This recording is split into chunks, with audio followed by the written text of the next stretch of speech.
Good afternoon and welcome. Our today's question is biomedical waste. In India, the management of biomedical waste is a critical intersection of public health and environmental law. It is primarily governed by Biomedical Waste Management Rules 2016, notified under Environment Protection Act 1986. तो India के अंदर management of biomedical waste मतलब जो भी medicinal waste रहते हैं जैसे syringes हो गए, इंजेक्शंस हो गए, उसके बाद सलाइन की बॉटल्स वगैरह, एक्सपायर्ड मेडिसिन्स या फिर बहुत सारे जो भी चीज़ें आती हैं इसके अंदर, ये एक क्रिटिकल इंटरसेक्शन है ताकि इसका मैनेजमेंट करना इसलिए ज़रूरी है ताकि पब्लिक हेल्थ और एनवायरनमेंट दोनों प्रोटेक्ट रह सके, इससे उन पे इम्पैक्ट ना हो। और ये गवर्न करा जाता है बायोमेडिकल वेस्ट मैनेजमेंट रूल्स 2016 के द्वारा, जो नोटिफाई किया गया है एनवायरनमेंट प्रोटेक्शन एक्ट 1986 द्वारा। These rules apply to everyone who generates, collects, disuse, stores or transports, treat, disposes, handles biomedical waste in any form। मतलब ये सभी को अप्लाई होता है, जो बनाता, जो कलेक्ट करता, जो रिसीव करता, जो स्टोर करता, जो ट्रांसपोर्ट करता, जो उनका इस्तेमाल करता, जो उनको डिस्पोज करता या फिर जो इसको हैंडल करता। कौन किसको? तो बायोमेडिकल वेस्ट को किसी भी फॉर्म में, हॉस्पिटल में, नर्सिंग होम में, वेटरनरी इंस्टीट्यूशन में या फिर पैथोलॉजिकल लैब्स में, इन सभी को ये रूल अप्लाई होता है जो बायोमेडिकल वेस्ट मैनेजमेंट रूल्स 2016 है वो। What is biomedical waste? तो सबसे पहले देखते हैं कि क्या है biomedical waste. Under the 2016 rules, biomedical waste is defined as an waste generated during, मतलब 2016 के रूल के अंदर ये दिया गया कि बायोमेडिकल वेस्ट वो रहता जो जनरेट होता ड्यूरिंग डायग्नोसिस, मतलब किसी को डायग्नोस करते वक्त या किसी पेशेंट की ट्रीटमेंट करते वक्त या किसी को इम्यूनाइजेशन मतलब सलाइनेशन वगैरह देते ना अपन ह्यूमन बींग्स और एनिमल्स को, तब या फिर रिसर्च एक्टिविटीज़ करते वक्त पर्टेनिंग देयर टू प्रोडक्शन और testing of biologicals and health camps के दौरान। सो इस चारों जो अपन ने पॉइंट देखे, इनके अंदर जो भी वेस्ट जनरेट होता तो वो बायोमेडिकल वेस्ट की कैटेगरी में आता, मतलब डेफिनेशन में आता। Colour coded segregation system, the heart of biomedical waste management is segregation at the source.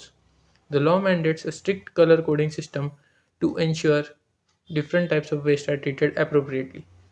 मतलब जो बायोमेडिकल वेस्ट मैनेजमेंट का हार्ट बोल सकते हैं अपन, वो है सेग्रीगेशन करना एट द सोर्स। और लॉ ये मैंडेटरी करता कि एक strict colour coding system follow करो जिससे इंश्योर हो सके डिफरेंट टाइप्स ऑफ वेस्ट को प्रॉपर ट्रीटेड किया जा सके। अभी अपन वो चार्ट में देखेंगे कैसा है। तो colour category, type of waste, treatment क्या है उसकी या फिर डिस्पोजेबल मेथड क्या है। तो सबसे पहले येलो कलर, मतलब कैटेगरी येलो, उसके अंदर कौन से वेस्ट आते हैं? Human, animal, anatomical waste, soiled waste जैसे कॉटन ड्रेसिंग्स वगैरह हो गए, एक्सपायर्ड मेडिसिन आ गए और केमिकल वेस्ट। और इनका ट्रीटमेंट क्या है? इंसिनरेशन और डीप ब्यूरियल, मतलब बहुत गहरा गड्ढा खोद के ये डाल देते ज़मीन के अंदर। देन रेड, मतलब कैटेगरी रेड देख रहे हैं अपन, कलर कैटेगरी। उसके अंदर आते कंटेमिनेटेड वेस्ट जो कि रिसाइक्लेबल है, like tubing, bottles, intravenous tubes, catheters, syringes without needles. तो ये सभी रिसाइक्लेबल प्रोडक्ट रेड कैटेगरी में आते हैं। इनका ये है अपना डिस्पोजेबल मेथड। एक तो माइक्रोवेविंग, मतलब उनको पहले गर्म करो फिर उनको रिसाइकल करो, या ऑटोक्लेविंग। ये सब साइंटिफिक टर्म्स है, आप इसका इतना लोड मत लो, बस ये अपने को पढ़ना है, अपने सिलेबस के अंदर है। तो वाइट, अगर वाइट कैटेगरी कलर कोड है तो उसको ही ट्रांसल्यूसेंट भी बोला गया है। तो उसके अंदर आते हैं waste sharps including needles, syringes with fix needles and scalpels and blades, ये इसके अंदर आते हैं वाइट कैटेगरी के इसमें। तो इनका डिस्पोजेबल मेथड है पंचुअर प्रूफ कंटेनर के अंदर रख दो या फिर स्टेरिलाइजेशन करो followed by shredding. Blue, glassware broken और discarded and metallic body implants, ये आते इस ब्लू कैटेगरी के अंदर। मतलब कांच के टुकड़े पकड़ लो या फिर जो भी डॉक्टर्स लोग आंखों पे पहनते हैं ऑपरेशन के टाइम, या फिर जो भी मेटेलिक बॉडी इम्प्लांट्स है वो। इसका सिंपल है डिसइंफेक्शन करो उनका या फिर ऑटोक्लेविंग करो फॉलोड बाय रिसाइकलिंग। आप अगर ये टर्म्स गूगल पे डालोगे ना तो इसका आपको मीनिंग पता चल जाएगा, जैसे ऑटोक्लेविंग क्या रहता है, उसके बाद ये पंचर प्रूफ कंटेनर कैसे रहते, देन इंसिनरेशन क्या रहता है वगैरह वगैरह। ये 4 कैटेगरीज आती है, येलो, रेड, वाइट और blue. The key duties of the occupier healthcare facility. The occupier is the person who has the control over the institution generating the waste. Their legal duties include, मतलब occupier is the person who has control over the institution generating the waste। मतलब एक अस्पताल है उसका, मतलब एक doctor है, suppose doctor Agarwal, तो उनका हॉस्पिटल है अग्रवाल हॉस्पिटल नाम से, तो उधर के वो ऑक्यूपायर है, मतलब वही उधर के मालक है, वही उधर ऑक्यूपाई कर रहे हैं वो प्लेस को या फिर वो इंस्टीट्यूशन को। और उधर से अभी जो भी वेस्ट जनरेट हो रहा, वो उनके ऊपर लीगल ड्यूटीज डालता है कि आप उस जगह के ऑक्यूपायर हो तो आपको उसका प्रॉपर ट्रीटमेंट करना पड़ेगा, जो भी बायोमेडिकल वेस्ट जनरेट हो रहा उधर से। Pre treatment. सो कौन सी ड्यूटीज आती है वो अपन देखते हैं। सबसे पहले आता pre treatment, then bar coding, phasing out halogenated plastics, उसके बाद इम्यूनाइजेशन। तो ये 4 ही ड्यूटी है। प्री ट्रीटमेंट में आता laboratory waste, microbiological waste, blood bags, और ये तीनों must be pre treated through disinfection और sterilisation on side before being sent for final disposal. मतलब ये जो लेबोरेटरी का वेस्ट जनरेट होता है या फिर माइक्रोबायोलॉजिकल वेस्ट या फिर जो ब्लड बैग्स रहते, वो उधर के उधर ही पहले उन पे ट्रीटमेंट कर दो, जैसा डिसइंफेक्शन करो, स्टेरिलाइजेशन करो उधर ही, देन उनको डिस्पोजल के लिए भेजो। बार कोडिंग, ये दूसरी ड्यूटी है। The 2016 rules introduce a bar coding system for bags और containers to track the waste from generation to final treatment facility. तो मतलब 2016 के रूल के बाद अभी बारकोड सिस्टम आ गया, जो हर बैग और कंटेनर पे एक एक बारकोड रहता, जिससे ये ट्रैक करा जा सकता कि जो भी वेस्ट जनरेट हुआ उसकी फाइनल ट्रीटमेंट मतलब फाइनल ट्रीटमेंट हुई कि या नहीं। Phasing out halogenated plastic. The law mandates the phase out of chlorinated plastic bags and gloves to prevent the release of toxic dioxins during incineration। मतलब law ये compulsory करता है कि जो भी क्लोरीनेटेड प्लास्टिक बैग्स या ग्लव्स है उनको पहले फेज आउट करो, ताकि उनसे जो भी टॉक्सिक डाइऑक्सिन रिलीज होते ड्यूरिंग उनके डिस्पोजेबल करते टाइम, मतलब इंसिनरेशन प्रोसेस के टाइम, वो ना हो। Immunization, providing health checkups and hepatitis B tetanus vaccines to all workers handling biomedical waste। मतलब जो भी लोग ये बायोमेडिकल वेस्ट हैंडल करते, मतलब ट्रांसपोर्टेशन करते, इधर से उधर ले जाते या इनको वो सब मतलब कैरी बैग वगैरह में भरते, तो हो सकता है कि उसकी वजह से इनको कुछ डिसीज़ हो सकती। तो इसलिए इन लोगों को चेकअप फ्री में प्रोवाइड करा जाए और उनको हेपेटाइटिस बी और टिटेनस के वैक्सीन दिए जाए। सो ये हो गया duties. Then institutional framework. State pollution control board, the prescribe authority that grants authorisation to health care facilities. मतलब स्टेट पोल्यूशन कंट्रोल बोर्ड के पास अधिकार है कि उनको ऑथराइजेशन देना हेल्थ केयर फैसिलिटीज से रिलेटेड।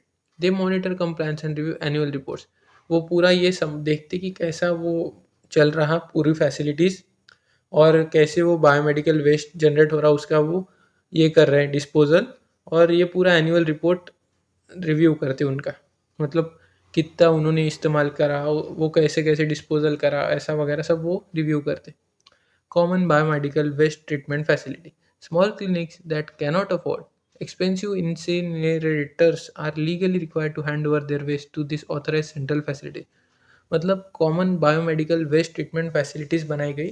जैसे छोटे दवाखाने वगैरह रहते तो उन डॉक्टर के पास इतना पैसा नहीं रहता कि वो जो इंसिनरेटर है डिस्पोजल करने के लिए वो अफोर्ड कर पाए, तो उस कंडीशन में ये एक कॉमन है जो हर स्मॉल क्लिनिक में जाते और उधर से वो कलेक्ट करते। हाँ, इसकी एक फीस वगैरह लगती, वो डॉक्टर को पे करनी पड़ती, और इससे बायोमेडिकल वेस्ट का इफ़ेक्टिवली डिस्पोजल होता। ये common biomedical waste treatment facility से। लीगल पेनल्टीज, अगर कोई फेल करे इस रूल से कंप्लाई करने को तो वो अट्रैक्ट करेगा पेनल्टीज, जो कि मेंशन की गई है section 15 of environment protection act 1986 में, जो कि है imprisonment for up to 5 years, a fine of up to rupees 1 lakh in case of continued contravention and additional fine of rupees 5,000 per day। मतलब 5 साल की जेल या फिर 1 लाख तक का फाइन या फिर दोनों भी लगा सकते। या फिर तीसरी कंडीशन ऐसी है कि अगर कोई एक बार उसको पनिशमेंट मिल गई उसके बाद भी वो कंटिन्यूअस मतलब ये एक्टिविटी कंटिन्यू ही कर रहा और फिर से तोड़ ही रहा वो रूल को, तो उस कंडीशन में 5,000 पर डे का एडिशनल फाइन भी लगेगा। Summary: The 2016 rules improved upon 1998 version by simplifying the categories from 10 down to 4। मतलब पहले 10 थी, अभी 4 ही कैटेगरी है। मतलब जो 1998 का जो था वर्जन उसके अंदर 10 कैटेगरी थी, अभी अपन ने 4 ही देखी। कौन सी देखी अपन ने? येलो, रेड, वाइट और blue. And introducing the barcode system for better accountability. हाँ, तो 2016 के रूल्स में ये भी एक एडिशनल पॉइंट कि बारकोड सिस्टम लाया गया। सबसे पहले 10 से 4 हो गई, देन बारकोड सिस्टम आया और emphasize that segregation at the source is the most vital legal requirement as mixing biomedical waste with regular municipal waste is a serious offense। मतलब ये सेग्रीगेट करना उधर ही जिधर ये जनरेट हो रहा है, ये मोस्ट इम्पॉर्टेंट लॉ के अंदर रिक्वायरमेंट देती। मतलब अगर किसी हॉस्पिटल के अंदर सपोज करो 2 बैग्स बायोमेडिकल वेस्ट जनरेट हो गया, तो उधर ही उसको सेग्रीगेट करो। मतलब ये जो 4 कैटेगरीज दी थी, येलो, रेड, वाइट और ब्लू, इनमें वो सेग्रीगेट करो अलग अलग बैग्स के अंदर। अगर गलती से आपने ये जो म्यूनसिपल वेस्ट, मतलब जो अपने गाड़ी आती, कचरा घंटा गाड़ी जो आती है अपने घर पे, अगर उसके अंदर डाल दिया तो ये एक सीरियस ऑफेंस कहलाएगा। तो ये हो गया अपना बायोमेडिकल वेस्ट का क्वेश्चन। इसके अंदर सिंपली अगर एक आए ना, तो सबसे पहले आपको क्या लिखना है, इसकी डेफिनेशन लिख लेना कि क्या है। Then colour coded segregation system याद कर लेना, yellow, red, white, blue. Then ये ड्यूटीज़ क्या है, 4 pre treatment barcoding, phasing out halogenate plastic, immunisation. Then institutional framework SPCB and CBWTF, इसके बारे में लिखना। देन लीगल पेनल्टीज, 5 साल की जेल, 1 लाख तक का फाइन या फिर 5,000 पर डे अगर कंटिन्यूस वायलेशन चल रहा अभी भी। और समरी लिख लेना। और ये एक था स्टार्टिंग में ये एक इम्पॉर्टेंट लाइन है कि हाँ, ये इन्वायरमेंट प्रोटेक्शन एक्ट 1986 के अंदर एक नोटिफिकेशन द्वारा ये रूल बनाया गया है, बायोमेडिकल वेस्ट मैनेजमेंट रूल 2016। ये भी लिख लेना। और ये जो अपन ने ये पढ़ा, ये भी मन से लिख लेना कि जो भी ये जनरेट करता, हॉस्पिटल हो गए, नर्सिंग होम हो गए, वेटरनरी इंस्टीट्यूशन, पैथोलॉजिकल लैब्स, उन सबको बायोमेडिकल वेस्ट की ड्यूटी आती है उन पे कि आप उनको अच्छे से डिस्पोज करो। तो सभी लोग इस बायोमेडिकल वेस्ट की डेफिनेशन में आते हैं।